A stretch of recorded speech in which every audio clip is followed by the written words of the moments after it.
Kenmore City Council is now in session pursuant to RCW 4330-110-1C and I. The city council will now enter into executive session to consider the minimum price at which real estate will be offered for sale or lease when public knowledge regarding such consideration would cause a likelihood of decreased price. However, final action selling or leasing public property shall be taken in a meeting open to the public. And two, discuss potential litigation. The executive session is slated to last approximately 60 minutes until 7 p.m.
Kenmore City Council has recessed out of executive session. We are adjourning the special meeting and calling the regular meeting to order. Would the clerk please take the roll?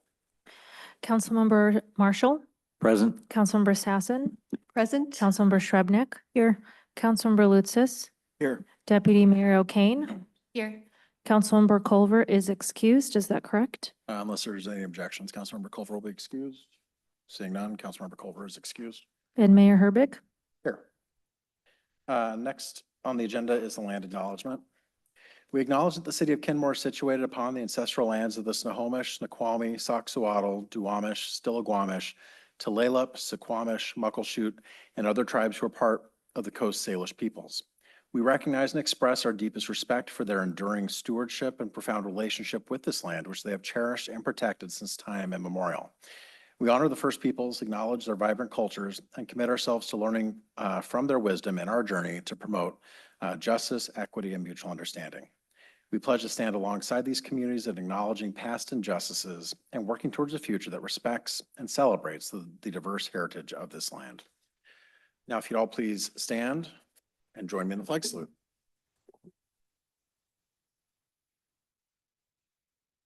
Of the United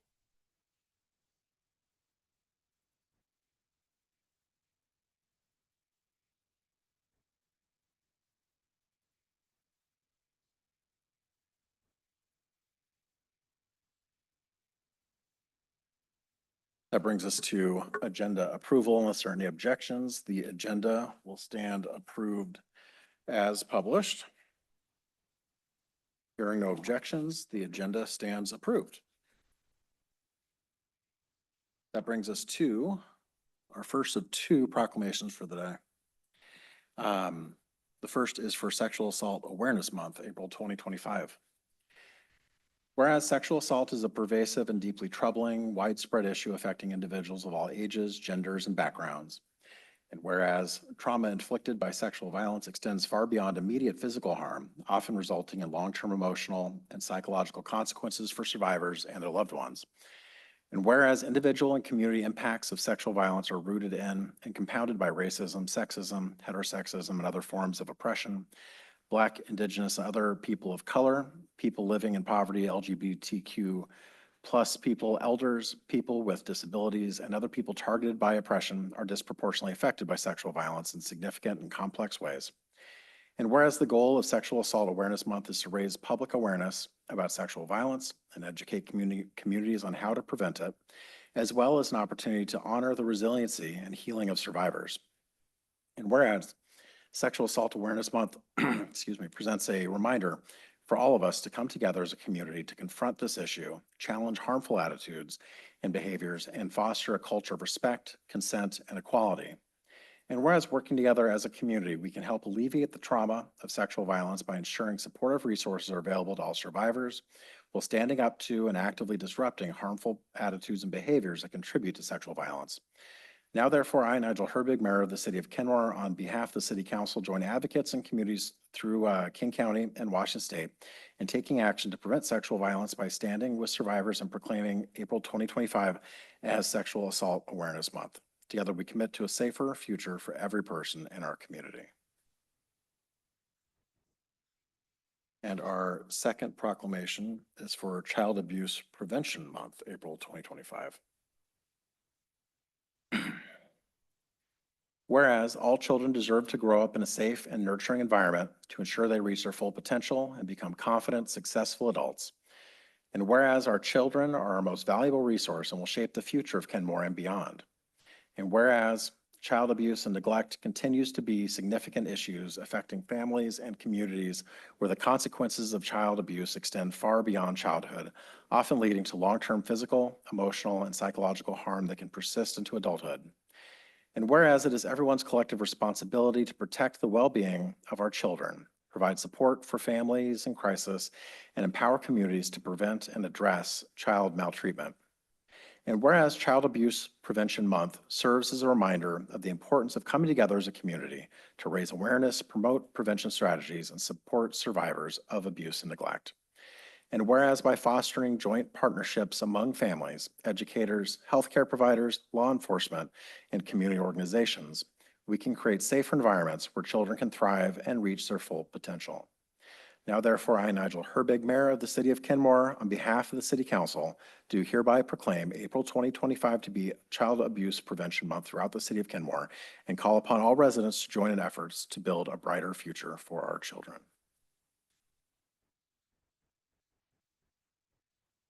That brings us a bit of an abrupt turn to our next item on the agenda. City Manager, where's the fun? All right, well, we have a couple of things for Where's the Fun tonight. And the first one, I have a show and tell. This was in the Seattle Times this Sunday. Kenmore Air was profiled in the Pacific Northwest magazine. So we wanted to mention that. It's called Flights of Fancy, the article, and it's a good read. So just want to recognize one of our major employers in Kenmore and the recognition that they got in this really nice piece in the Seattle Times. And then secondly, second item in our midst tonight, we have Nicole Suarez, who graduated from the Northwest Women's Leadership Academy. And here in Kenmore, we've been big supporters of the Northwest Women's Leadership Academy, have had several of our employees go through this program, and you can see some pictures from her graduation. So we want to congratulate Nicole. Recruitment for the next cohort will open in next month. So who knows, maybe we'll have another Kenmore employee in the next cohort. We hope so. So congratulations to you, Nicole. Congratulations, Nicole. And then just one other thing we have, the Hydro Cup is coming up, and just wanted to make sure we let our community know about that. It's on April 12th. And I know that Mayor Herbig will be there to do the welcome, and there'll be opening ceremonies with a water blessing and at 10 a.m. And the best viewing is going to be on the 68th Avenue Northeast Bridge. So want to have our community show some support at this really fun upcoming event in Kenmore. And that's all I have. Thanks. Thank you. I always look forward to the hydroplanes. I drag my dad up from Wallingford. We go out to Tockwatties and watch the boats zip by and have a great time. So, I mean, I grew up going to the bigger boats down at Seward Park, but these are kind of more fun in a different kind of way. Next on our agenda is public comments. We want to welcome everybody to the council's meeting. We ask you address your comments to the mayor and council. Folks are going to have 3 minutes to speak. The clerk will call your name when it is your turn. Please state your name and city of residence and keep within your allotted time, and to make sure everyone feels welcome and safe here. We ask that folks refrain from booing, clapping, heckling, yelling, or other interruptions. The meeting is recorded for transparency. Thank you for being here, for sharing your input respectfully. Clerk. Thank you, Mayor. You are at the mercy of my reading since I'm at the mercy of this penmanship. Danielle Olson, followed by Dave Andrew, Jeff Chisholm, and Juliana Pooley, and 0 guests online. Danielle Olson, you may approach the podium.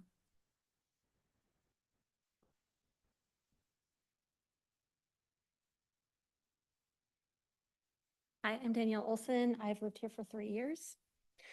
I wanted to talk to you about the Habitat for Humanity building that's coming up. I'm very excited about it. It's a lovely start.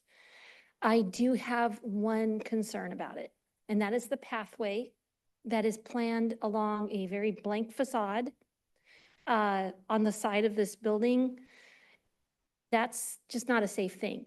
Pathways can be very, very safe, right? It's just not necessarily a safe thing to have something that is so isolated, especially since right now people are very visible when they walk through. You can see where people are walking, you can see their desire lines. So I'm suggesting, and I know that this is not an easy thing to do, so bear with me. You know, I understand there are some design constraints, but the through connection pathway planned out would be better served by directing users through more central locations through the main building plaza, as opposed to behind the buildings in areas less frequently traveled. People walk through the area today, and from the desire lines, we know a connection through the rear surface parking and plaza would be preferable to users as well, not even accounting for the improved safety it would provide, just having more eyes on the street, having more people go through. So have it opening, even if you had to take out 2 parking spaces, and I know that's sacrilege, but I would prefer to live in a place that is pleasant to be in than to have, rather than having a copious amount of parking. Kenmore has a lot of parking. It's just that most of those parking spaces are private property and no one else is allowed to park in those places unless they're going to a specific building, right? So just having a whole bunch of parking does not necessarily solve the problem of not having enough parking. I would much rather have a pleasant place to live in.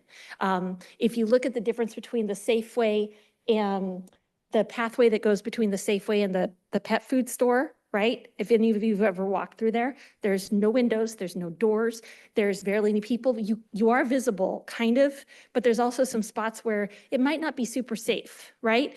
Now compare that to the pathway over here between Zeke's Pizza and the Diva Espresso and the Plaza. People go there, they spend time there, they love it there. That is the place you meet everyone, including the very grumpy people, as well as all the kids, right? That's a safe place. That place is not, right? So let's try to make that a safe place because this development could be a wonderful addition to Kenmore. Thank you. Thank you. Dave?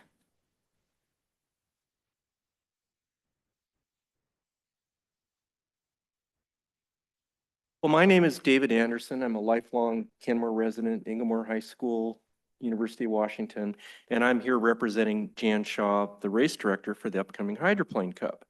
And if there's any questions any of you have for me, I'd be happy to answer them. Mostly, I just want to say how thankful we are that we're able to do this. It's just, I think it's the greatest thing in the world. I really do. And I got in a really bad accident 2 years ago. And so my last ride was 2 years ago, coming under the Slough Bridge at 80 miles an hour. And it was, I know, and I didn't crash.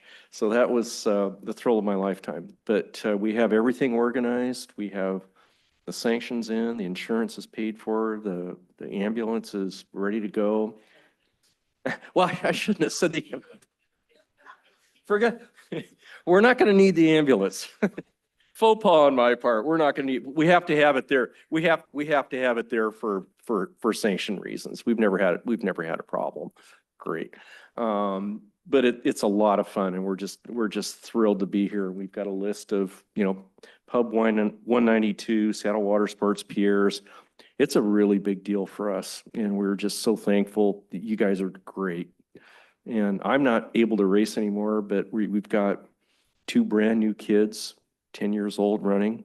First time on a boat. They're going to be running a little shortened program. But we just want to say how truly thankful we are that you guys are just the best. And any questions for me? Anybody have anything they want to know?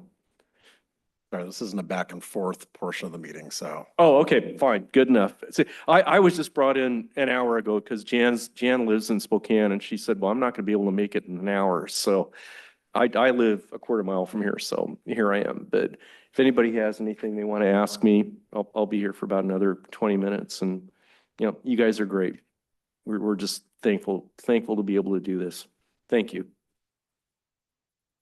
Thank you, Mr. Anderson. Jeff Chisholm? Jeff Chisholm, Kenmore. I'm glad to see the approach is on your agenda for tonight.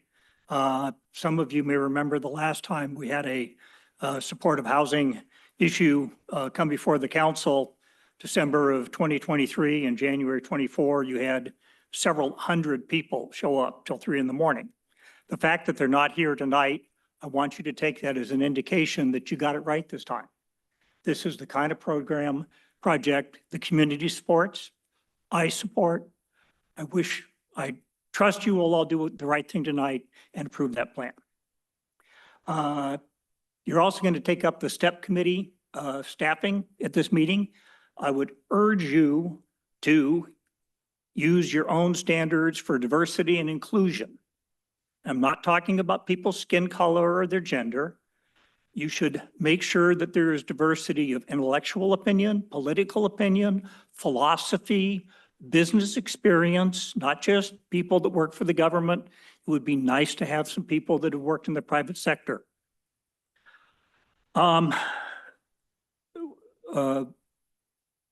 The city staff I have dealt with on several occasions over the past few years, called for information.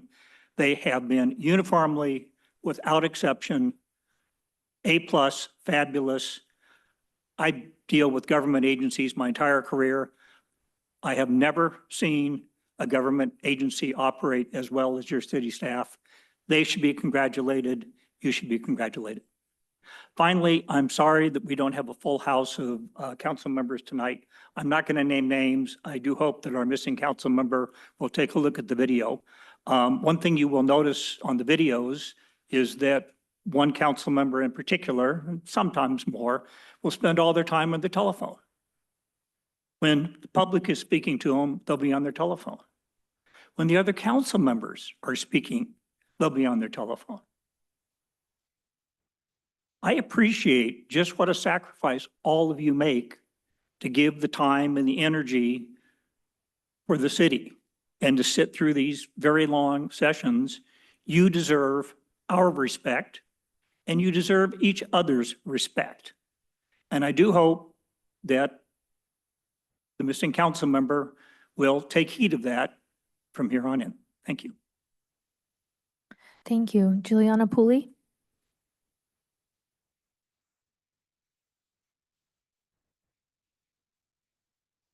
Good evening, Juliana Pooley, City of Kenmore.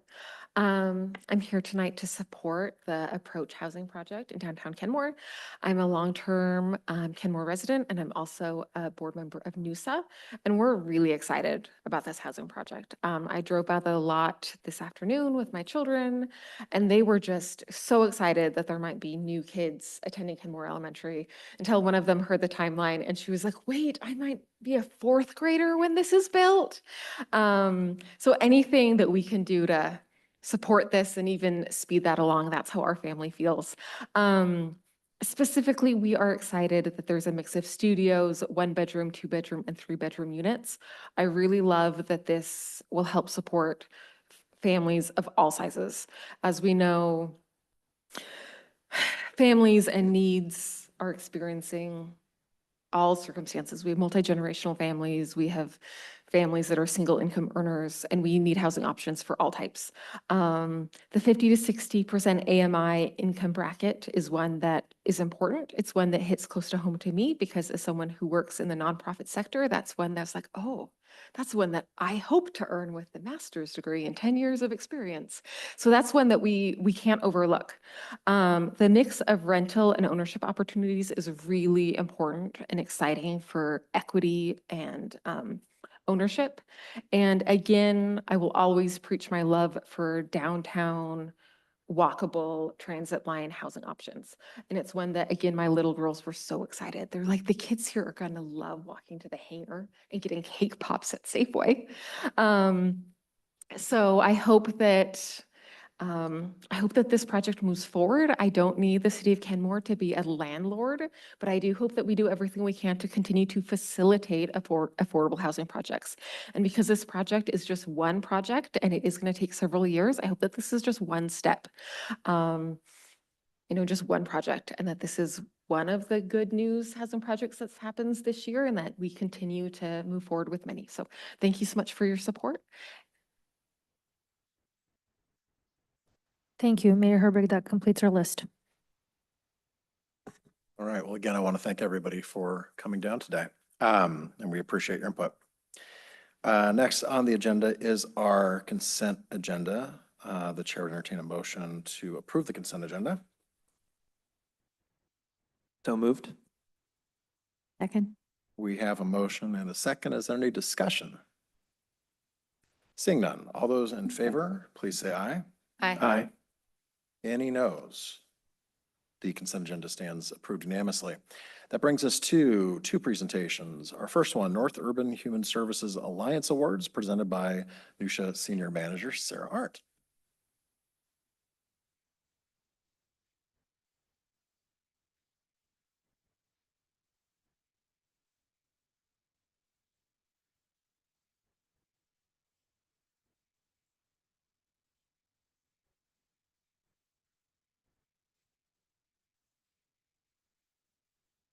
Council, Mayor, thank you so much for having me here this evening. My name is Sarah Arndt. I'm the Senior Manager with the North Urban Human Services Alliance. And NUSA has been active in North King County for over a decade. But I honestly think that tonight is our first official council presentation. So hopefully it goes well. This evening, I'm just going to give you a little bit of an overview of who we are and what we do, and highlight some of the amazing things that are happening in Kenmore that are connected to our work from this last year. So I'm going to start with NUSA's mission. Our mission is very simple. It is to build the community's capacity in responding to human service needs in North King County. We do not provide any direct service, but we help create an environment where people get the services they need. So we do that with our goals here, which are first to provide a strong voice and leadership in local and regional human services decisions. Second, to identify and communicate emerging human services needs and issues. And third, to support cooperation, coordination, and collaboration among providers, funders, and the community to enhance resources and the ability to respond to needs in the community. NUSA is a membership organization, and the city of Kenmore is one of our members, along with all of the cities in North King County. Our membership represents cities, we represent providers, and also community stakeholders, both individuals and organizations like faith communities who are part of NUSA, who support our work both financially and through their efforts in volunteer and participation in our organization. So I'm just going to go through a few highlights from 2024. It's sometimes very difficult to categorize, to quantify what we do, because so much of it is about building relationships.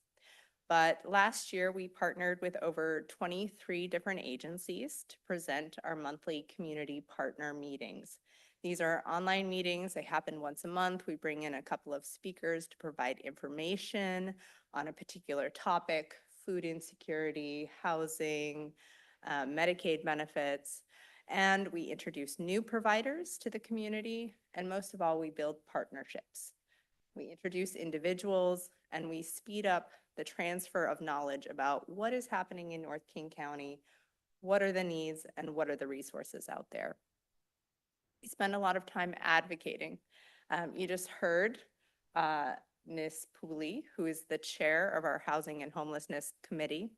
And that was an example right there of some of the work we do, popping into council meetings and providing public comment and support for issues of housing and homelessness, behavioral health, and funding allocations for human services. What we do is bringing together a lot of stakeholders, mostly.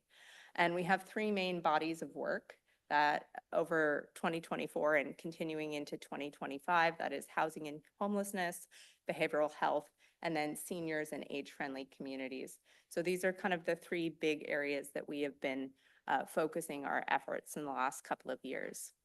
And one of the roles that we provide is that direct connection for providers connecting to the funding agencies in King County. So it can be very difficult for small providers to secure funding and grants. And so we try and smooth that process along, provide introductions, connections, and assistance where we can. So last year we had a few key events. Every year we do Affordable Housing Week activities. You'll be seeing a proclamation come across to your desks, hopefully in the next few weeks. But last year we did an Affordable Housing 101 Lunch and Learn, just helping to inform our community members what is affordable housing and why do we need it. We also put on a volunteer management fireside chat that was aimed at our providers to help them build up a really robust volunteer program. And we did an overview of Washington State 5-year strategic plan for housing the homeless and an opioids trends and treatment town hall with Rep. Lauren Davis and the providers at CHS, providing information about what services are available locally if you need them. So we ended our year on our big event, which was our 2024 Human Services Awards. And this is where I get to kind of all the wonderful things that are happening in Kirkland, or excuse me, Kenmore. So we had our Human Services Awards here in this room. Thank you so much for being wonderful, gracious hosts to us. And every year we recognize both the individuals and the organizations who are doing the good work. Because again, we don't provide the services, we just help build up the landscape. So I'm going to just go through some of these names, but I'm sure you will recognize many of these individuals, a few of which are here this evening. So Human Services Champion, these are individuals who have gone above and beyond. And we always recognize the winners and then a few nominees because it's really difficult to make, to narrow it down sometimes. So our winner this year was Guru Dorje from Shoreline Community College for his work there. We also recognized Susie Moore from Shoreline School District, Celia Sodal, our former executive director, Miss Juliana Pooley, and Miss Mara Query, who are both sitting back here in the audience for their contributions to their community here in Kenmore. For organizational nominations and winners, we had our award recipient, Lake City Partners. I'm not going to say too much about them because you will be hearing from Mr. Towie in a few minutes. But they have just done fantastic work across North King County in areas of homelessness. And then we had our nominees, Bothell Urban, the North Shore School District Food and Nutrition Department, who actually is here in Kenmore this evening as well, presenting at Kenmore Elementary School this evening. And then ICHS, the Health Education Team. One of our really exciting categories at this event was our Youth Human Services Leadership Award. Our award recipient, another Kenmore individual, so much love for Kenmore this year, was Ms. Tanvi Arakapudi for her work with her fellow students at Inglemore High School and across the district on youth mental health services. And then our select nominee in this category was a wonderful young man named Shlok Rati, who started a program at the North Shore Senior Center, teaching seniors about technology, helping them set up their iPads and get their phones working, a really vital service during COVID, which is when he started providing these services to the seniors. And finally, our Lifetime Achievement Award winner, Miss Sally Kinney, who is an advocate and a really powerful force in all areas of housing and homelessness. Those were our winners, and then we just wanted to take a moment and acknowledge how many fantastic individuals from Kenmore are doing work across the human services and contributing to the good of North King County here. We're almost done. I just wanted to highlight a few of our upcoming events because we are well into 2025 right now. Our first event here is this Friday. We are hosting a community forum in Shoreline along with the Rotary Club of Lake Forest Park. And this is an exact example of our goals at work here because we are collaborating with other organizations and bringing together providers and community members and representatives from the school district to listen for community needs. And then hopefully we will be able to provide a voice of leadership as we elevate specific things that come out of that forum. So that is on this Friday coming up. We are also doing an event on April 24th with the North Shore School District. They are hosting a family symposium, and they have asked NUSA to help put together a panel on young student mental health. So again, we'll be gathering the experts and bringing them together to provide North Shore families with information about where they can get resources if their student needs mental health assistance. And then Affordable Housing Week is coming back in May, and we will be hosting another virtual lunch and learn, although the exact topic is still TBD. So I've come to the end of my time. But I will say that if you want to learn more about NUSA, about our work, or to join our organization as an individual, become a member, or participate in one of those areas of work that I named, we would love to have you. You can reach out at any point in time or check out our website. Have any questions from Ms. Arndt before we, anyone? Councilmember Sassen? I don't have a question. I just want to self-identify as your, Kenmore's council board member on the NUSA board and on the housing committee, and just say how delightful it was to be able to host the awards ceremony this year. It was just really exciting and, dare I say, rewarding. And the other thing I wanted to add is that I think one of your biggest accomplishments from 2024 was the glossary of terms, which I can't take enough opportunity to call out so that we're all working from the same playbook. I know it's on the Kenmore website, I know it's on the NUSA website, and I know it's being updated. So for anyone who feels like the sea of terms is overwhelming, or even those of us who think we know but maybe don't, I really recommend having that at hand. So thank you for being here tonight. Thank you for the wonderful plug there. Anything else? I just want to say I'm a huge fan of everything that you all do, and I love that you are in that seat now, Sarah. That was a good pickup, and it was really fun to host the awards here. It's always a fun event. So, and I would be there on Friday, except you counter programmed against my state of the city, so I can't be there, unfortunately. But I'm sure it's going to be great. Thank you so much, Thank you. Council. Next on our agenda is Kenmore Senior Women's Shelter Update, presented by Lake City Partners Executive Director William Towie.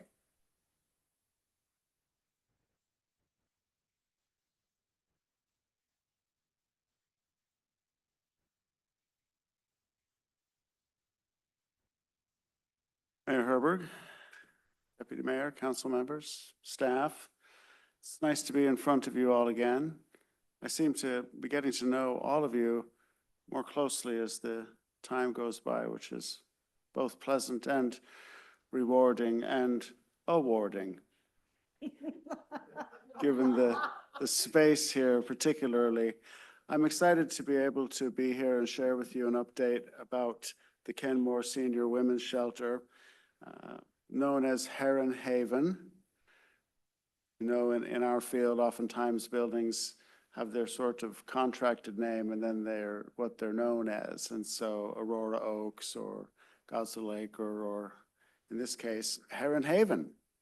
And we are really grateful for the support of the city of Kenmore on this project. It makes such a big difference when the city lines up with the community and the community lines up with the mission, and the outcome then is eased and uplifted and helped along, because we have seen community support that is really unusual in our field. And so I do want to center the city of Kenmore and all of its constituents and residents, because it is noteworthy how the community has engaged with the mission of the Senior Women's Shelter at Heron Haven, because it's an important one and it's an unusual one.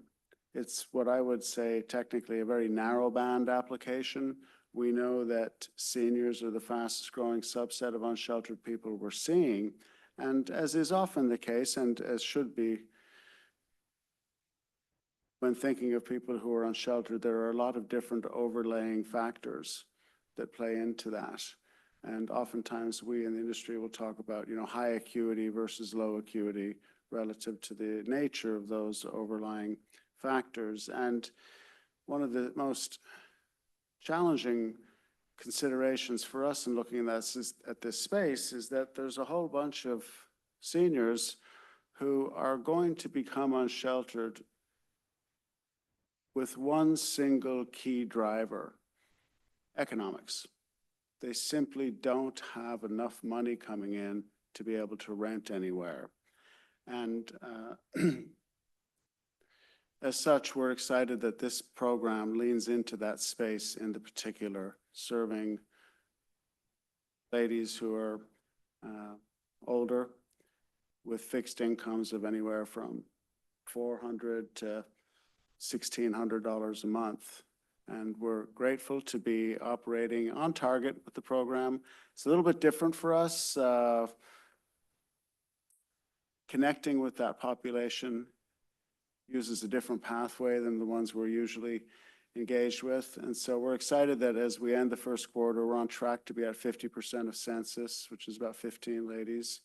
And we anticipate being full probably end of Q2, maybe into Q3 somewhere, because of it's always a little slow standing up the shelters anyway. Once you get them up and running, then they go. But this is a particularly specialized group of people that we're serving. And it is also very different in terms of what the experience is there. We haven't had to ask anybody to leave yet. Astounding. Nobody's been smoking fentanyl. Shocking. Shocking differences in terms of how we experience the folks we're serving there. There are different types of challenges and considerations.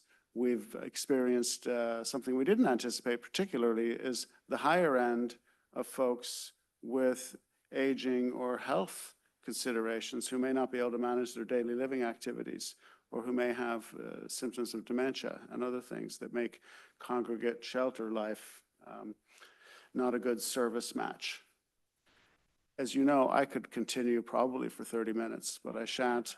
So I'll stop and welcome any questions you might have. Questions?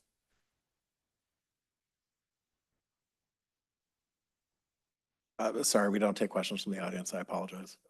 Councilor Sassen? It's good to see you, Mr. Towie. Would you remind the group what the goal is for people being housed at Heron Haven, and where they will, what the hope to transition them to is, just for the group? Absolutely, Thank yeah. you. So earlier I mentioned the service match that we're aligned with here and the dynamics that are causing these ladies to become unsheltered, being centered in economic issues. And oftentimes, folks who are in that boat are able to remain sheltered through familial connections or other ways.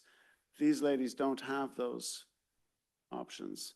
And so we're excited to try and see if these ladies can come to terms with the idea that if you want to stay in this part of the world, you aren't going to have your own place unless something dramatically changes with your income or real estate, which in most cases is unlikely. So the pathway is for them to be in shared housing solutions, and they're going to have great new roommates. And we have seen in the participants we have going on, self-selecting and grouping, where some folks get along better with others, some folks get along less well with others. But we hope that they will be able to exit into market rate housing opportunities, and that the gap between what they will collectively be able to pay and what the market cost is will be narrow enough to be sustainably fundable through philanthropy, community support, and government support. The gap is too big for them to accomplish housing individually or to be sustainably backfilled, but if they're grouped, that gap becomes smaller per person. And we're hopeful that the Close the Gap Fund, which we will pilot here in this geography, will induce community participation to the point that for every lady who is coming out of our shelter who's a few $100 short of making the math work, perhaps there'll be other residents, pairs of residents or single residents who might say, well, I've got a couple of extra $100 a month. I can get on board with this. And we would like to see that Close the Gap Community Fund be community-driven and managed. It's a second phase sort of outcome, but we're excited to pursue that because we believe it will be scalable, replicable, and something that could be used to find pathways out of unsheltered situations for people into market housing, because we can't count on specialized housing construction to yield the results at the scale we need, given the demographic reality of the boomer surge into. I just want to thank you for your willingness to, to go out of your comfort zone and to try something new when the opportunity was presented to you by Councilmember Dabowski and the city in partnership. I think we're really happy to have that building continue to be used to, keep people inside. I know we were all really sad when various places were leaving, but the opportunity to partner more closely with you and for you to try out a new model, I think that the community's definitely embracing, I think is something that's just been really great, really wonderful to see. And it's always fun when the community comes together in support of something like this. So thank you for your willingness to try something new and for coming up to Kenmore. We really appreciate it. More than welcome. Councilor Shrubnik, sorry. Yeah, thank you. This is a great update. Two questions. I was struck when you mentioned the income level. I mean, that's not even normal poverty level. That's exceptionally low level. And I'm curious what's kind of behind that in terms of maybe inability to or ineligibility to receive benefits, income stability benefits, housing vouchers, that kind of a thing that could help. So I'm curious what the story is there. And then I'm also just curious whether you're working at all with Housing Connector, if you're looking at market rate. And of course, they provide case management. Maybe these folks don't need that. But yeah, what that relationship might look like. Thank you for those questions. They're right in the zone. There are nearly 40, just under, by my calculations, which I rely upon and can happy to share, 40,000 seniors in King County who make less than $18,000 a year in income. And that's government income. So folks who are on SSDI will typically be in the sort of 980. We see that a lot to 1,200, 1,600. And then you're starting to hit, basic Social Security is low for many people. How we got to this was we started noticing in our own just general population shelters that we're just seeing more and more folks who were not only older, but these are folks who are 50 or 60 years old and are experiencing being unsheltered for the first time in their lives at age 50 or 60, which is different from our general pop where we run into people who've been unsheltered for 15 years. And so they've got a different set of survival and coping skills in that mechanism. Some of the ladies I've met over at Kenmore, they were unsheltered for 3 days. And it was incomprehensible to them to be 64 years old and sitting at a bus stop all night and not knowing what to do and having no resources. Spectacularly ill-equipped, not to be bombastic, but the second part of your question around Housing Connector, it's a useful tool. And I think for Housing Connector, it does a couple of things. One, it does give you a little discount on market rate. It also lowers some of the barriers to putting folks from this population into relationship with landlords by helping decrease the risk for landlords in that respect. So we think that the interesting thing is community engagement. For me, this is the hinge point. We get tons of people who want to drop off clothes and socks and clean out their closets, and they are almost miffed when I say, actually, no, I don't really need your donations. They cost me more to process. Go buy new stuff. What I need is you to rent out your other room to us I need you to rent one of your 3 bedrooms that are sitting empty to us. So if community really will grapple with this in a way that returns a valuable community member into participation within community, to me, that's exciting. And Housing Connector is a potential part of that, but ultimately it's straight out clean market rate. To make impact on unsheltered homelessness, community has to find a way to engage with market. It's that simple.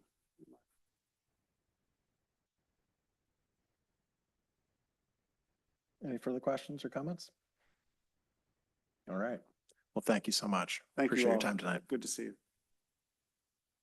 That brings us to our business agenda. First item, resolution number 25-427, disposition of surplus property located at 7010 Northeast 181st Street, Kenmore, Washington, and the purchase and sale agreement between the city of Kenmore and Imagine Housing for the city-owned property at 7010 Northeast 181st Street, presented by Assistant City Manager, Community Development Director Debbie Bent, Housing and Human Services Manager Tamby Cork, and the Approach at Kenmore project team.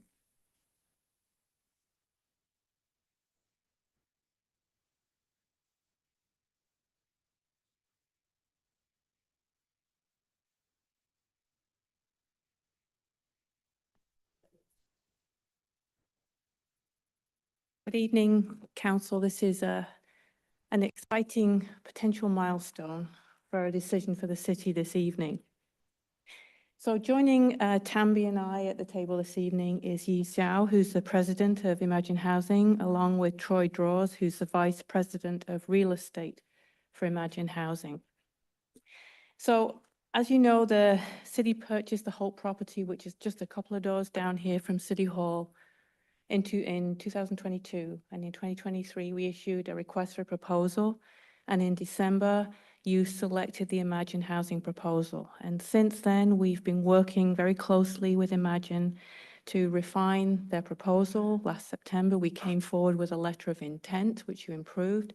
And the purchase and sale agreement, which is before you this evening for potential authorization, reflects the terms and conditions of that letter of intent. There is an action that you would need to take before authorizing the purchase and sale agreement, and that is a resolution for disposition of surplus property. So that is just an action item that you will need to do, and that allows you to sell the property and also to sell it at less than you bought it for, because there is public benefit for affordable housing. And affordable housing is one of your top priorities, and affordable housing is a large regional need, and this project helps alleviate some of that need. So I'm now going to turn this over to Tamby and the Imagine team, and we're going to run through a quick PowerPoint just to give you the context of this, and then we'll be here to answer any questions. Thank you. Thank you, Debbie. Yeah, so just as a reminder, this is information that many of you have seen, but for community members that are watching that maybe are new to this project, we wanted to make sure to give an overview of how we got here. So the Approach at Kenmore is this partnership between Imagine Housing, who is here with us this evening, and Habitat for Humanity. And we'll also include a commercial or community service ground floor space. We're excited that we'll have a mix of housing types in terms of 1-bedroom, 2-bedroom, 3-bedroom units, rental and home ownership. And that is such a beautiful site. It is right down the street here, across from Safeway, next to Public Storage, very walkable, great access to transit, great access to green spaces. And the reason we were able to offer this property as part of the request for proposals that the city put forward to entice a developer to envision affordable housing for that space is because the city had the vision to purchase this property back in 2022 when it became available for the first time in decades. It's been vacant for longer than the city has been incorporated.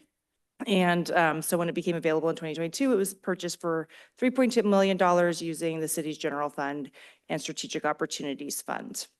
We have set the sale price at $1.5 billion, which will be used to replenish some of those funds. Again, project history is that this lot is located just down the street at 7010 Northeast 181st. We did issue an RFP back in 2023, and council approved the Imagine Housing and Habitat for Humanity proposal that was submitted that year, and we began negotiations. We've had a number of staff updates, including that letter of intent that Debbie mentioned in September of 2023 or 2024. So we've been working on this project for several years now. And I wanted to give Imagine Housing a moment to speak to their dream for this property and the what we can expect from the development. Yeah, when we are thinking about affordable rental, really where Imagine Housing works in is kind of working families, and that's where we center our work around. So we're really envisioning kind of this 50 to 60% of the area median income. That's partly tied to our funding and partly tied to recognizing working families do make a little more money than kind of on the other end of that income spectrum. So just to kind of like translate what that number means, you're looking at households making somewhere between 52,000 to up to 97,000.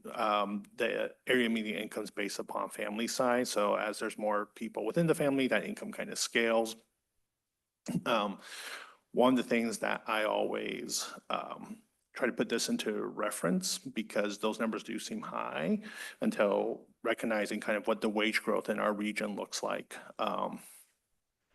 You know, someone starting work today at your local grocery store might be making $18, $19 an hour, and that puts them into the mid to high 30s already. So that's really kind of someone starting their career or a family really kind of getting their footing. And the income limits are set kind of nationally through HUD. They do a calculation for the entire King County. I'm going to speak for my friends at Habitat here, just recognizing I'm not part of Habitat, but what they're programmed to do is really for affordable home ownership. And so the families who purchase these condo units will be paying a mortgage. And so they need to go a little higher up on that AMI band, where they're up to 80% of the AMI. So for a 4-person household, that's about 110,000, or an individual at 77.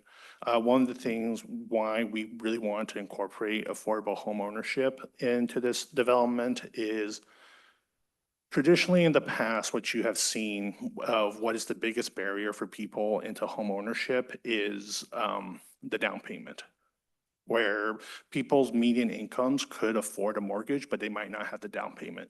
That is not the case anymore today. Today, your median income can't afford the mortgage even. So this is an opportunity to be able to provide this as an amenity and to provide this opportunity for families here in Kenmore. Great, thank you. And I'm going to take some time, just a few minutes, to walk through some of the key terms in this purchase and sale agreement. One of the first questions I'm often asked is around the timeline. When will this building open? It's community members that are interested in living in these properties.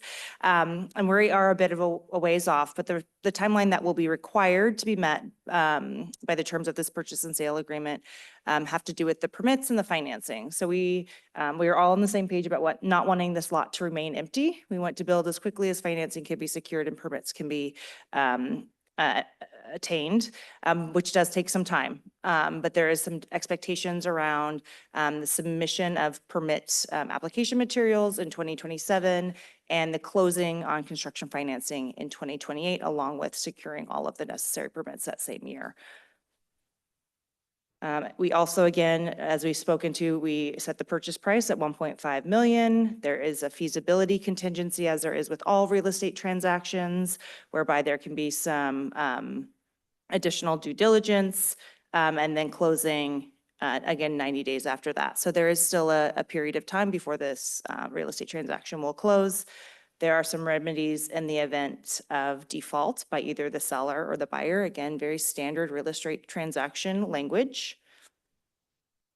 We do set in the purchase and sale agreement some of the details that we were just spoken to that will be a part of the affordability covenants that will be a part of the property.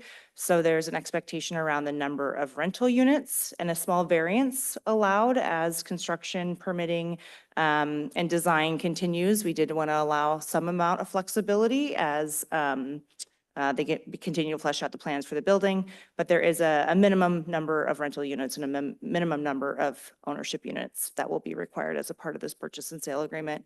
And then also going back to that unit mix, it was important to council when we set out the RFP process that there be larger units, 3-bedroom, 2-bedroom. Those are extremely difficult to find in market rate, and they're even harder to find in affordable housing developments. And so that was a really important for us to include that as a part of these rental covenants and expectations of the purchase and sale agreements. As our Imagine team said, there will be some affordability requirements for both the rental and home ownership. This will be a code compliant project, so we will not be returning for a development agreement. There will be a ground floor space with a commercial or community centered leasee or owner. And there's a good faith effort expected to lease the space to a nonprofit partner. And the temporary access easement. So currently there is a path through the property that will be maintained. And then as the property is built out, there will be a mid-block connection included in that design. And then finally, there is a buyback provision. If for some reason after closing, the property is not developed by the date that is there, December 31st, 2028, then there will be an opportunity to reacquire the property should the council choose to do so. Before we get to motions and questions, I also just wanted to highlight that we have been really happy to partner with Imagine Housing and Habitat for Humanity on a number of community engagement events that have been really well received by the city of Kenmore residents. They voluntarily joined us for 3 community engagements, online and in person, one here at City Hall. We've done a number of postcards and features in the quarterly and lots of email updates, and have received really great questions from the community that are all available online in our FAQs, both on Imagine's website and on the city's. And we look forward to doing more if this project goes forward, celebrating the successes of how it develops on that land. And so with that, we do have a couple motions for consideration. As Debbie mentioned in the beginning, we would procedurally need a disposition of surplus property resolution prior to the purchase and sale agreement, and then a motion to approve the transfer agreement as is in the packet and up on the slide. Are there any questions for us? Questions? Councilor Shrubnik? I don't have a question, I guess, but I do have a comment. I just want to thank staff and our partners at Imagine Housing and Habitat, for the really great job. I mean, this is indeed how it's done. The way you've engaged community and your openness to questions, your transparency about your processes, who you'll be serving, how you'll be in terms of housing, the AMI levels, your patient explanations of things. I have really appreciated that. And I think it's just great. I'm so excited about this project.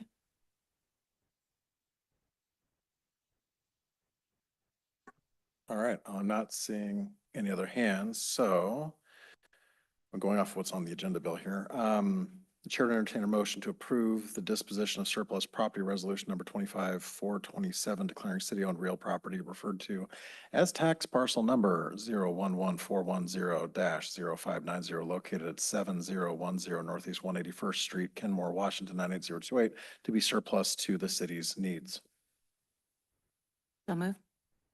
Second. We have a motion and a second. Is there any discussion? Seeing none, would the clerk please take the roll? On that motion, Councilmember Sassen, Yes.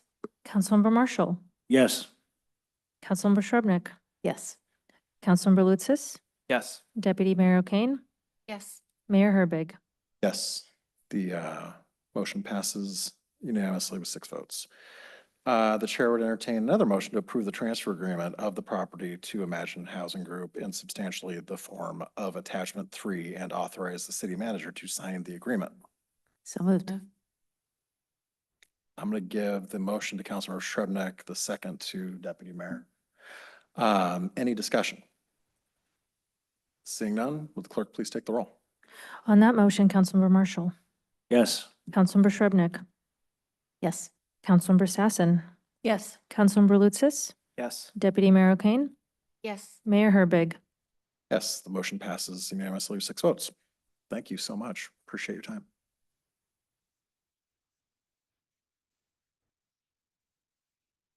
That brings us to the second item in our business agenda, Shelter, Transitional Housing, Emergency Housing, and Permanent Supportive Housing, STEP Housing, Advisory Committee Applicant Interview Selection, presented by Assistant City Manager, Community Development Director Debbie Bent for discussion and approval. Thank you, Mayor. So again, it was council direction that they wanted to have a limited term STEP advisory committee. We've previously presented a charter and incorporated your comments.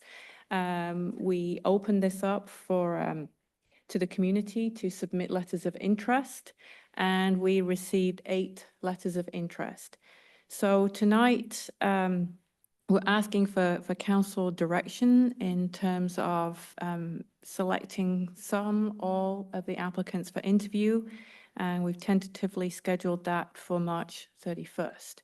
So the charter just say, 6. It's not a firm number, so it's entirely up to you how many members you choose to select. So here to answer any questions, but really we're now looking for council direction.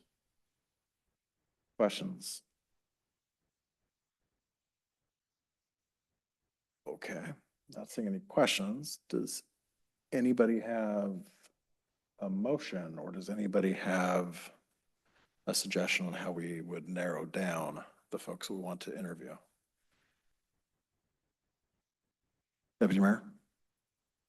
Well, I'm genuinely thankful to see that we had 8 people come forward as interested in participating on this important committee. And I personally think with the 8 that have self-selected and presented themselves, I really want to hear from all of them.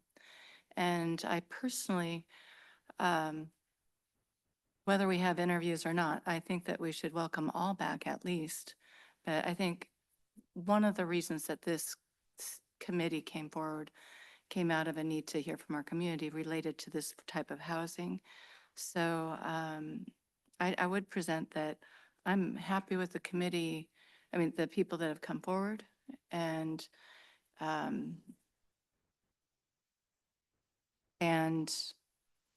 we can interview, but I'm really welcoming to everyone that put themselves forward and the diverse group that we had come through. So that's just what I would like to share. I'm very open with what we've got here and almost feel like we should save some time and not have to spend so much on interviews. Councilor Shrubnik? Had the same impulse as Deputy Mayor. I feel like all but a couple of them actually expressed themselves quite eloquently in their letters of intent. And so it might expedite the process if we just ask those couple of people to maybe expand a little bit on why they feel like they would be good for the committee. And then, I think it would be fairly easy to select. I always hesitant to put people in front of the in front of the glare of interviews. That it's always awkward on planning commission, and I'd like to avoid it if we can. But if the body wants to do interviews, I'm willing to do them. Councilor Sassen? Well, I agree. I would have said the same. I feel like I had the opportunity to read their letters of intent, and it felt like a broad range of citizens who have indicated interest. And so far as the charter provides clarity and structure, and we have I'm assuming a facilitator who will make meetings as productive as possible. I think that I would also be happy to skip over the auditions, as it were, and approve the 8 who have applied. Councilor Marshall? I would like to hear from them and interview them. I'm sorry, what was that? I would like to hear from them and interview them. Okay.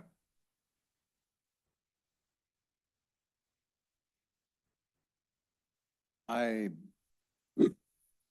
think I agree with Councilmember Shrevenick and Sassen and the deputy mayor. You know, the charter just says 6, a minimum of 6. We have 8, I think.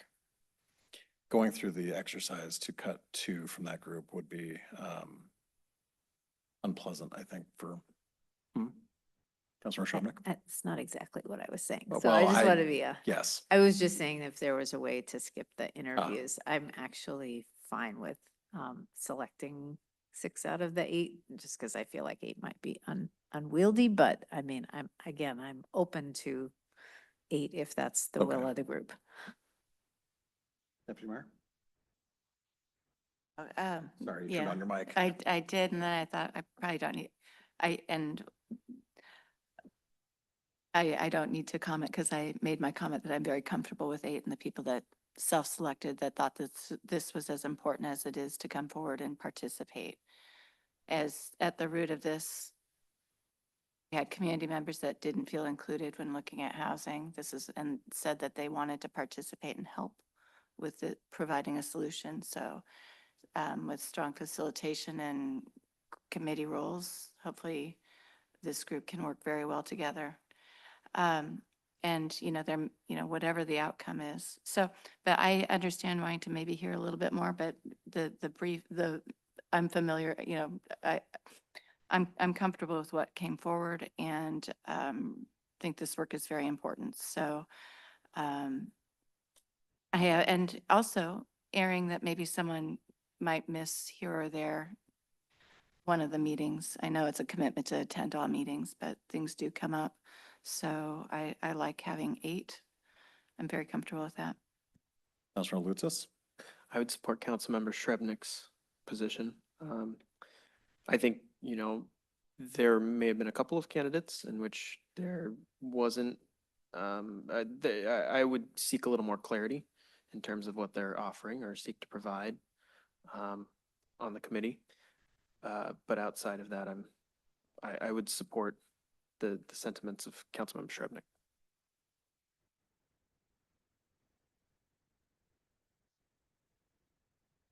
Okay. Sorry, I'm just looking through I'm just getting a list together of folks and trying to figure out how to best proceed.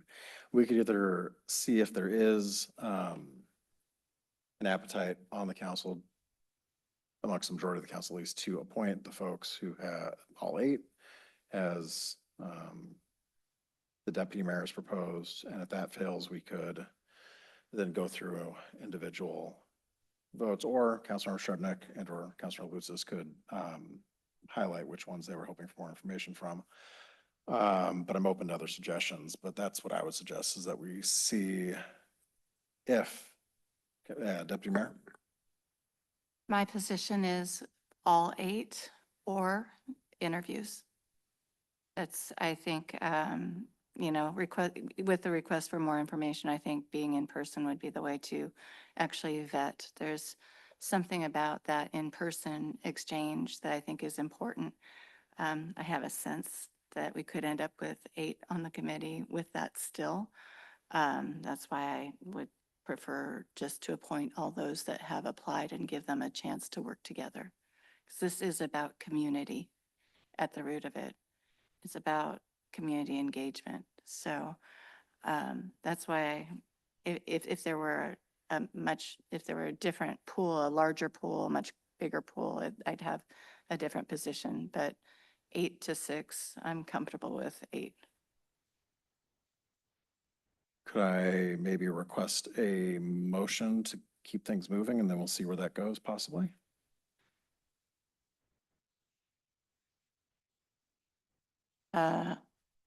I move that we appoint all 8 applicants to the STEP Housing Committee. I'm sorry for not reading from a script here. I'll second that for the point of discussion. All right, we have a motion and a second in front of us. Is there any discussion on the motion? Councilmember I Shrevenick? have a question, I think, for staff. Is that okay? All out. Oh, sorry.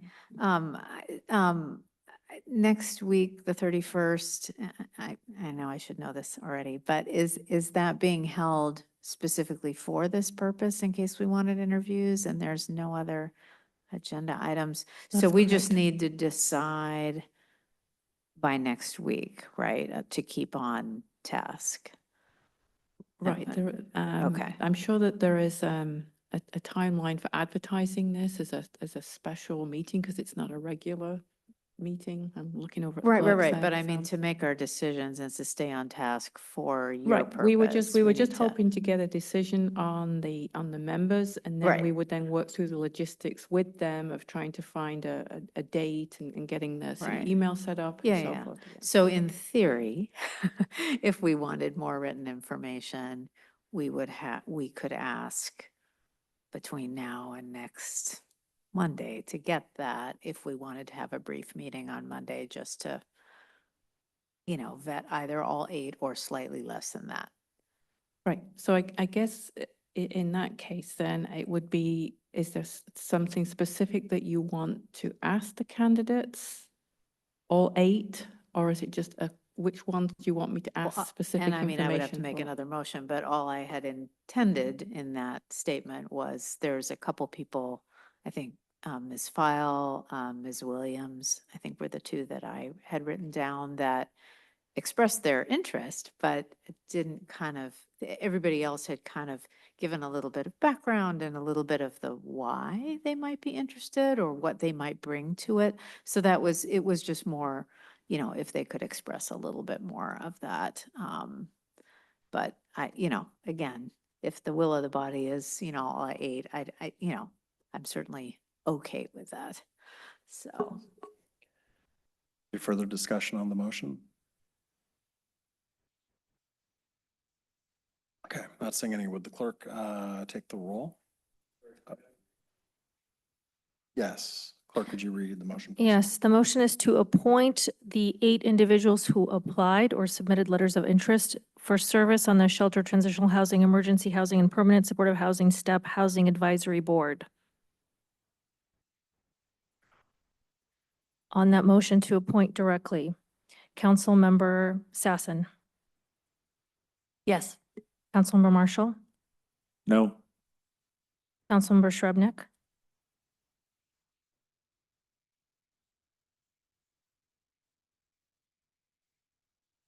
I'm going to say no at the moment. Councilmember Lutsis, No. Deputy Mayor O'Kane, Yes.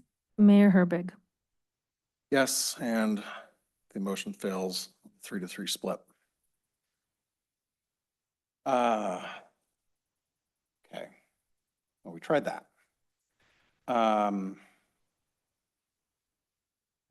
Would you like to make a motion? The floor is open. Councilmember Shrubnik? I would like to, I don't know, do you have to make a motion to request more information from 2 before Monday so that we could have a brief vote on Monday? That isn't really a motion. I don't know how you want me to articulate that. I think part of what we're trying to figure out, well, I could be wrong, but I think the idea next week is we're doing interviews. And if we're doing 8 interviews, that could be a long time. I'm not potentially. intending interview. Yeah. I was just hoping for maybe a little more articulation from those folks in writing, just playing field. But I Okay. definitely don't, if the alternative is interviews, no. Okay. Deputy Mayor? Are we only doing suggestions at this point? Well, Um, people can throw around motions whenever they want, but Yeah, no, you know, I, I'm just trying to figure out how we get to a decision point right now because I'm a little stymied personally. I understand where Councilmember Shrubnik's coming from. I have I don't, I'm not going to read into, sorry. I have a thought, but I prefer just appointing, but I will say motion, what if we were to make a motion to appoint all 8 pending the submission of further documentation by Wednesday of next week? If the 2 appointees that did not present background information do not submit a more detailed representation of why they'd like to be on the committee, they will not be appointed. I second that. Councilor Lutsis?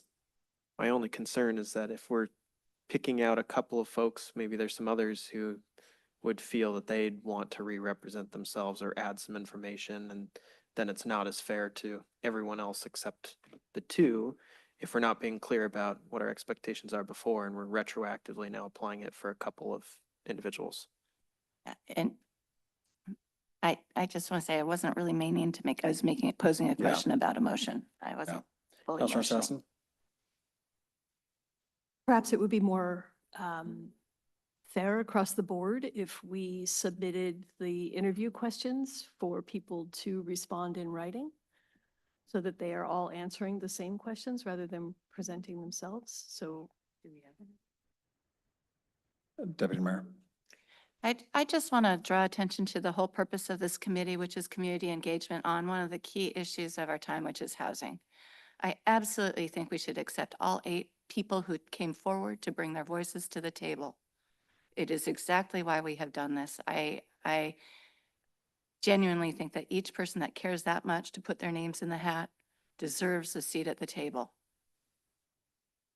Yeah, Commissioner Shevnik? I'm going to ask us to reconsider. Thank you for that emphasis, Deputy Mayor. I appreciate that. So can we reconsider the original motion to appoint all 8? Because you are on the prevailing side of that, we can. Is there a second? And can I second? I believe you can, yeah. Second. Motion has to come from somebody on the prevailing side. So we have a motion, a second to reconsider the previous motion. Clerk, does that place the motion directly in front of us, or do we have to vote to place it back in front of us? Do you know?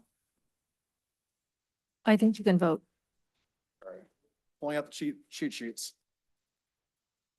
If our city attorney happens to know also.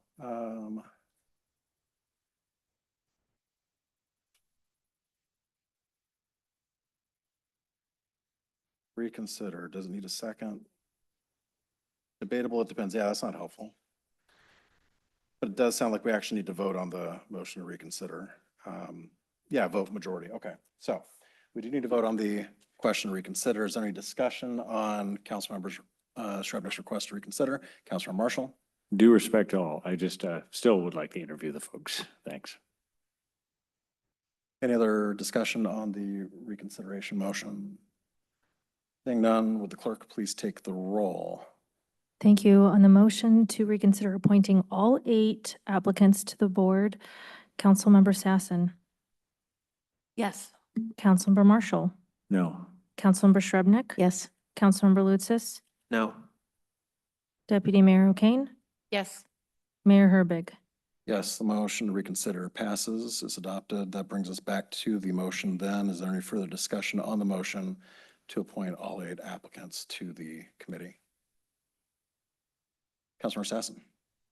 Well, I am curious specifically for the people voting no on that, if they want to share more with the rest of us about their thinking. Councilor Lutsis? I must admit, I'm a little lost, I think, in the Robert's rules and what means what, and that's my fault, but I can clarify if you'd like. please, I would appreciate that. Okay, so we had the motion the Deputy Mayor made a while back to appoint all 8. That was not adopted on a 3-3 split, so it failed. Councilmember Shrevenick is one of the prevailing members of that motion, has the right then to bring it back for reconsideration. We had to vote on the motion to reconsider it. And now that passed, so now we have the original motion to appoint all 8 in front of us right now. Okay, thank you. Sorry, So it's a we're little bit back of- to where we are, okay, all right, thank you. Any further discussion on the motion to appoint all 8 applicants? Councilor Marshall? Yes, and just to reiterate, I think for the 3rd time, I just would like to interview the folks. And also, I think it's probably a question of some more efficiency, although it might not be ground shaking for just 2 people, but I'd like to interview them. Thanks. Any further discussion? Councilor Lutsis? I always appreciate having more information than less, and if something jumps out in an interview or for a request for more information that could be concerning in some way or change my opinion, not that I expect that to occur, I always think that it's always useful, then I think going through that process may provide a little more context and information rather than a very blanket, open, write what you will sort of thing. where that's a very loose foundation to make appointments for, but that's just my opinion. Any further discussion? Seeing none, would the clerk please take the roll? Thank you. On the motion to appoint the following 8 members to the STEP Board: Timothy Marcello, Caitlin Sullivan, Karina File, Jessica Williams, John Kursinka, Jennifer Alderman, Maddie Hayden, and Juliana Pooley. Councilmember Marshall, No. Councilmember Sassen, Yes. Councilmember Shrubnik, Yes. Councilmember Lutsis, Yes. Deputy Mayor O'Kane, Yes. Mayor Herbig. Yes, the motion is adopted, 5-1. Thank you, everyone, for your help getting through that arduous process. That brings us to staff reports. And thank you very much to staff. Appreciate your help with us. Staff reports, business registration update presented by Community and Business Engagement Coordinator Nicole Suarez and Administrative Specialist Public Records Officer Teresa McAllister.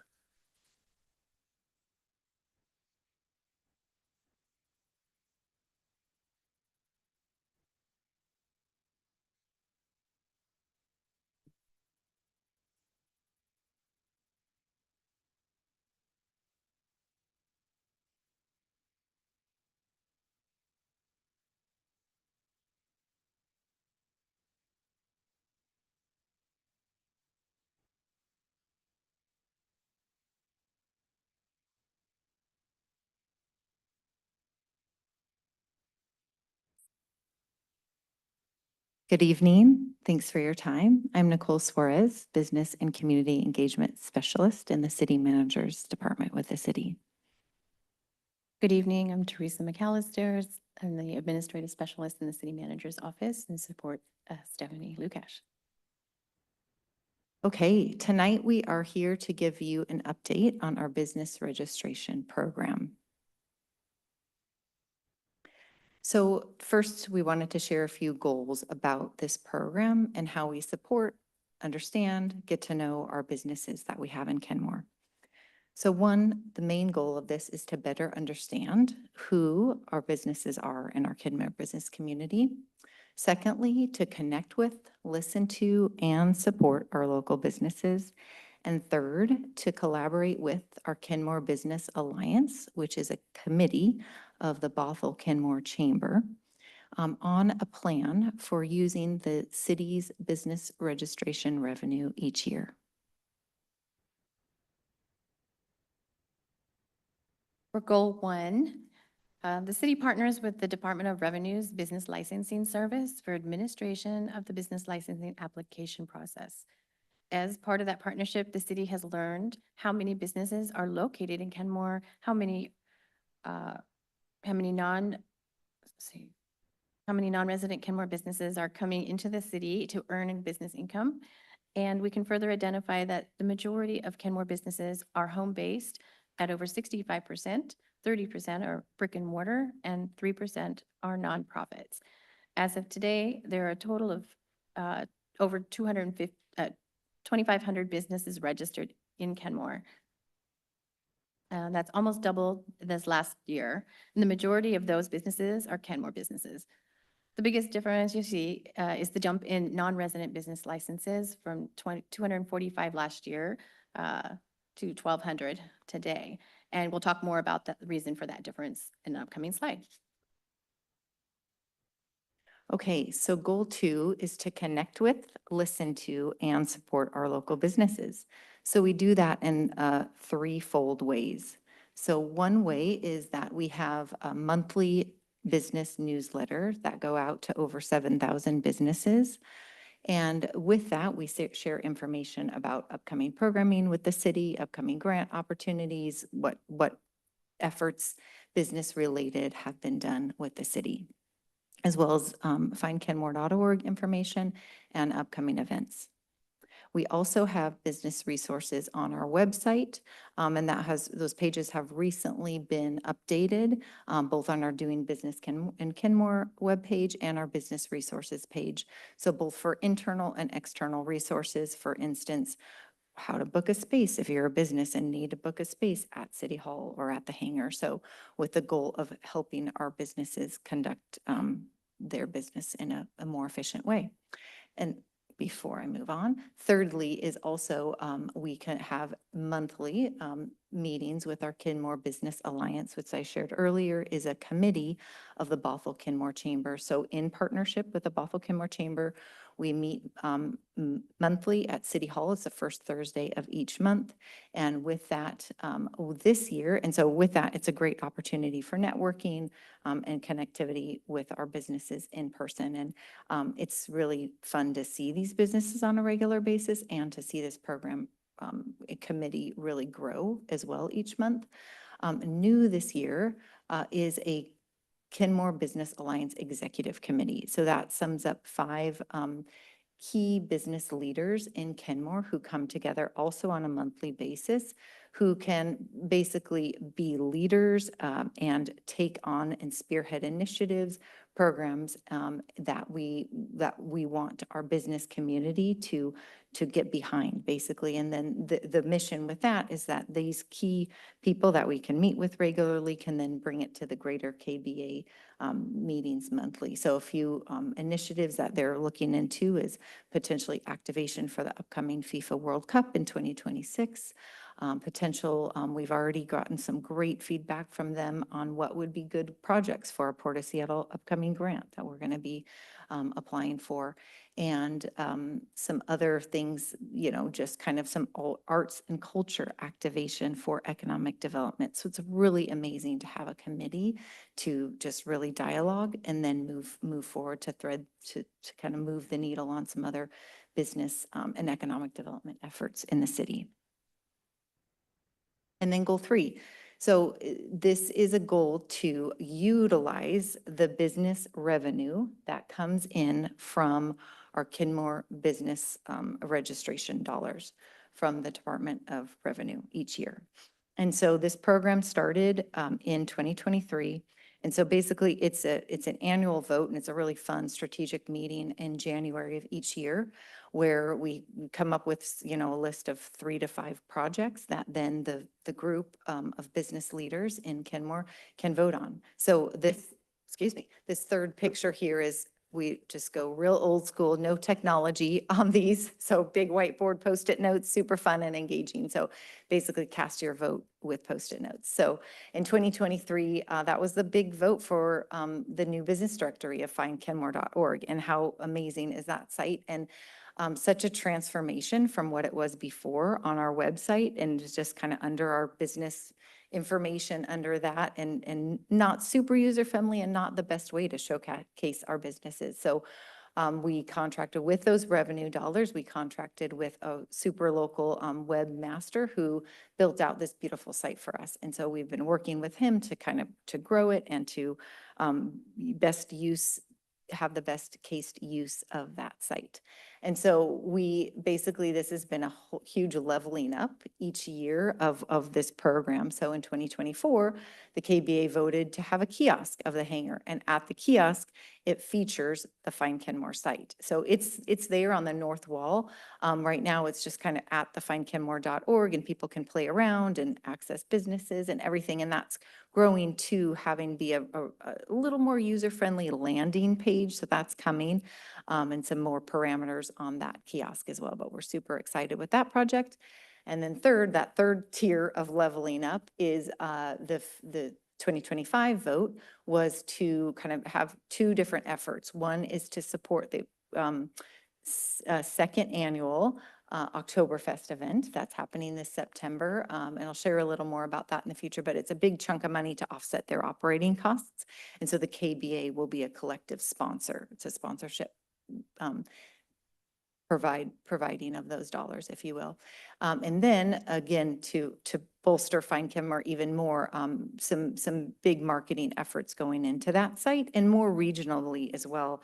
For instance, there's already been an ad purchase of $1,200 to the Washington State Visitors Guide, which is a really great publication. You'll find it in ferries and you'll find it, at the airport. And so we want to have Find Kenmore be more broadly recognized to then bring people into Kenmore. And I'll get into this a little bit too, but it's kind of cool because Find Kenmore is also a Visit Kenmore site too, where spinning that off of the registration and using it, kind of get the most bang for our buck out of that site, if you will. So to elaborate more on Find Kenmore, so we've had it since April, the end of April of last year, and we're pretty proud of these numbers. And we did have a question of, were bots filtered out from this when we presented at KBA? And yes, they were. So the Google Analytics pulled this and bots were filtered out. So these numbers we can accurately look at these numbers. And so it's great to see that there's 27,000 web page views with over 10,000 visitors and kind of some diverse, viewings, a wide range of these. And then of the 10,000 visitors who visited the site directly, this is kind of neat to see kind of our outreach of where people are coming from to land on Find Kenmore.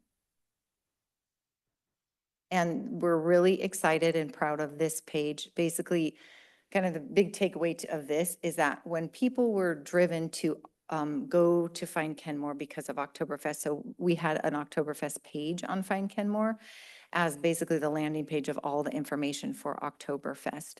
And I will say, Oktoberfest is not a City of Kenmore event. This is a perfect example of like outside collaboration with businesses, with community groups, with the community leaders to spearhead this, but then have the City of Kenmore through Port of Seattle grant funds support these efforts, right? So it's not a big lift from the city in that regard to run this, but we are super happy to promote and support this because it ultimately helps our businesses do well, and it helps, people come to Kenmore and experience Kenmore. So basically, this is showing that the people that visited, 70% of the visitors to Find Kenmore were from the Oktoberfest directive to go there to explore Oktoberfest, and then they explored the rest of our site. So this is interesting to see that Teresa shared earlier that we have over 1,200 Kenmore businesses with a Kenmore business endorsement. And that's only 16% of what's on this site. So only over 200 business listings are on this site. And so our goal is to really increase that and to increase so all the businesses can be showcased. So at least this year is to bump it up to 50%. And our most visited sites are our new neighbor, Alluvium, which is just in the town square across the way, and Savage Moose. So kind of interesting to see what people are looking for.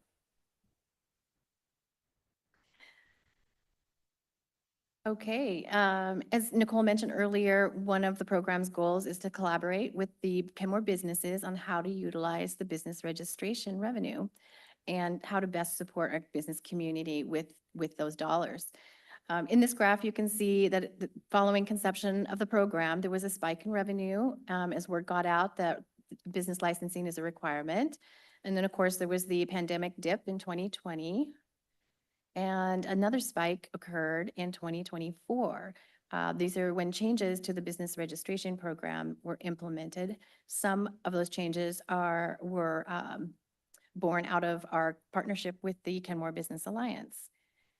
So starting in 2024, all businesses were required to register, including nonprofits, home-based businesses, and all non-resident businesses coming into the city to earn an income. The revenue threshold also changed from $2,000 to $12,000, where businesses earning over $12,000 a year would pay the $10 registration fee. The businesses, and then there's no fee required to pay if your business is making $12,000 or less. As of today, there are just about $2,600. So the spike down is obviously we're at the beginning of the year. So at this point, we're at $2,600 in revenue.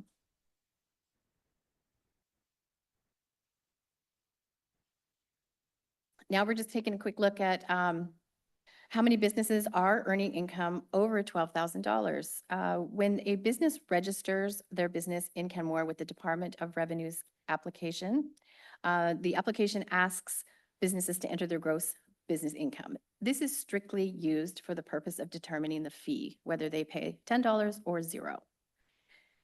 For businesses renewing their license, they're asked to enter the past 12 months' income. For new businesses, they're asked to anticipate income for the next 12 months. And then for the non-resident businesses, they're only to report the income they anticipate earning or that they earned in Kenmore. According to this table, as you can see, about 43% of registered businesses are reporting that they earn more than $12,000, where the majority of those are Kenmore businesses. We like to see that. 57% of all those registered businesses are reporting that they earn $12,000 or less. Over 600 of those businesses are reporting zero income. So we have some research plan for this year to look further into these numbers and find out why their businesses are reporting zero income.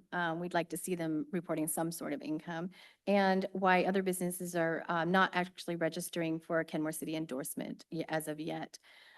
We're hoping to connect with these businesses and to learn more, and ultimately to see how we can best support them. Okay, thank you. And we're here if you have any questions. Questions?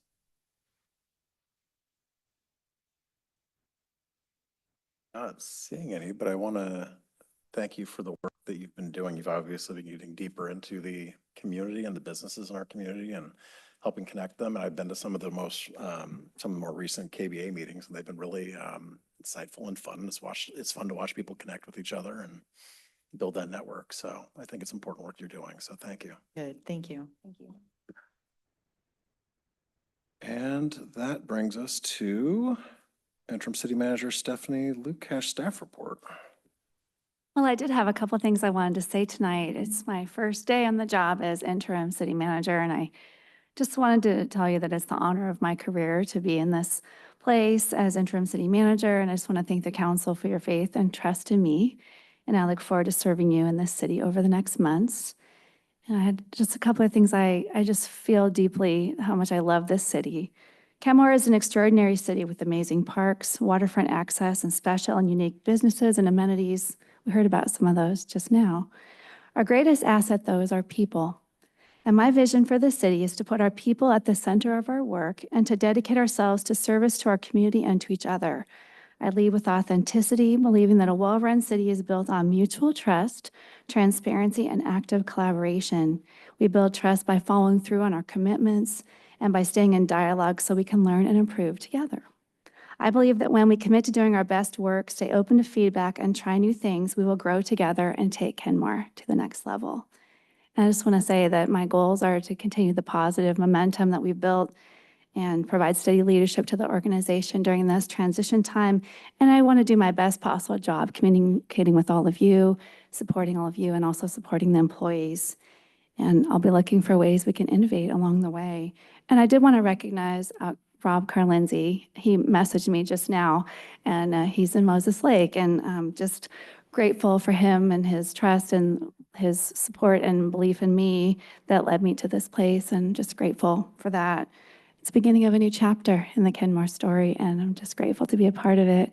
And just want to close by saying I love this community dearly, and I can't wait to see all that we accomplish together as we work to create a thriving community where all people love where they live.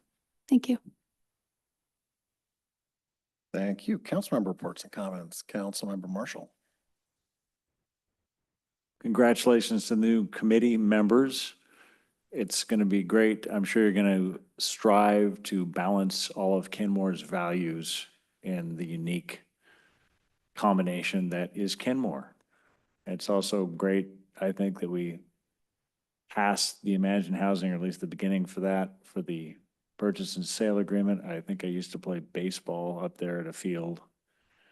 And it's great to see a public use transform to something that's, in acute need now. Councilor Assassin.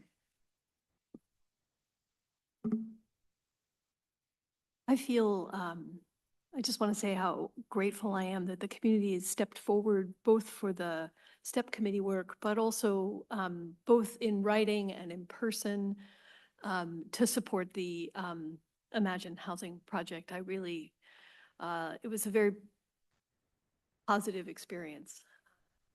And then lastly, I deeply appreciate living in a city where we have proclamations in support of sexual assault survivors and proclamations in support of child assault prevention. I want to thank the staff because they were beautifully written, and I feel grateful. You know, I try not to miss an opportunity to share that these are part of my lived experience. I say that to identify myself as a safe space for people, but also, again, to just reflect my gratitude that we as a city and Mayor Herbig, willing to read them, stepped forward and are leaders in this realm. So thank you all. Councilmember Shevnik.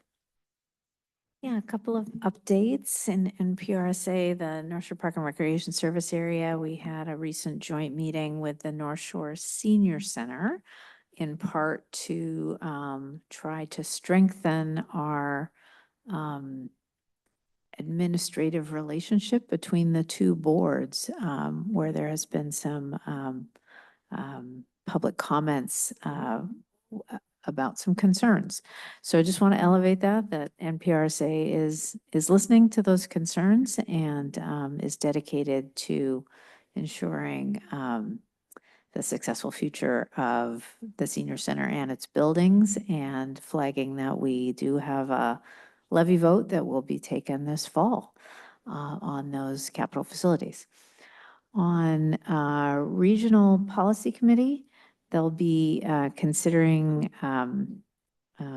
it's 10 days from now, the Parks Levy, some amendments, including, I think we all saw that Lake Point funding, significant funding for park and open space development of that parcel was included in an amendment that will be considered, so that's exciting.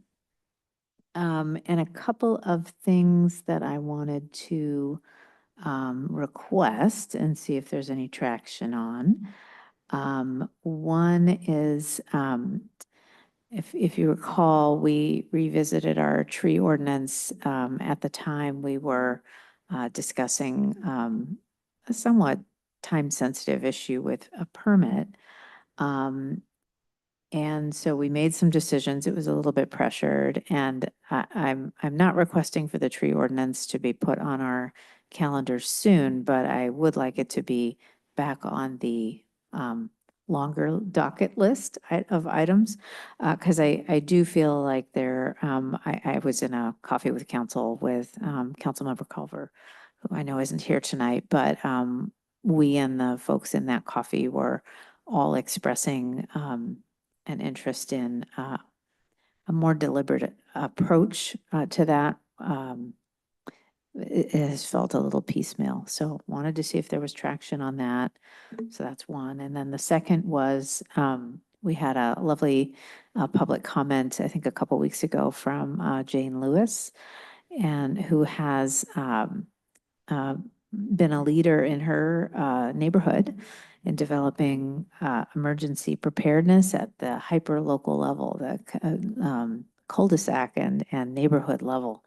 And she provided some materials that I received, and I would love to figure out a way, and before I asked staff that, I wanted to see if there was traction on the concept of developing something like what she provided, maybe a little toolkit updated for community members to be able to pull off our website, for example, or point to that would help neighborhoods prepare for emergencies. Councilor Shevnik, I might point out, we do have a council retreat coming up in June. Would that be an appropriate time to maybe have these conversations instead of Yes, now? we could do that. Okay. Just trying to simplify things. Thank Anything else? Okay, Councilor Lutzis. Just like to recognize and congratulate Nicole Suarez again for successfully completing the Northwest Women's Leadership Academy. Good job. Congratulations. Thank you so much. Deputy Mayor.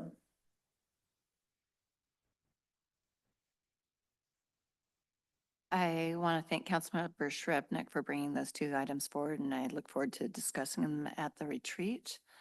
I had one other piece that I got distracted by that comment. Just 1 second. It's very brief. I'm thankful for the STEP committee and all those who applied, and for staff who have helped prepare for this. I'm thankful we won't be having a meeting next Monday. Is that correct? Correct. And yeah, thankful for our deputies, our interim city manager being here, and the welcome that, the introduction she gave this evening. I thought that was very nice. And yeah, I'm gonna just leave it there. I am very glad that we have a shorter meeting, and I'm dragging it out right now. So thankful to everybody. Like council, Yeah. sorry.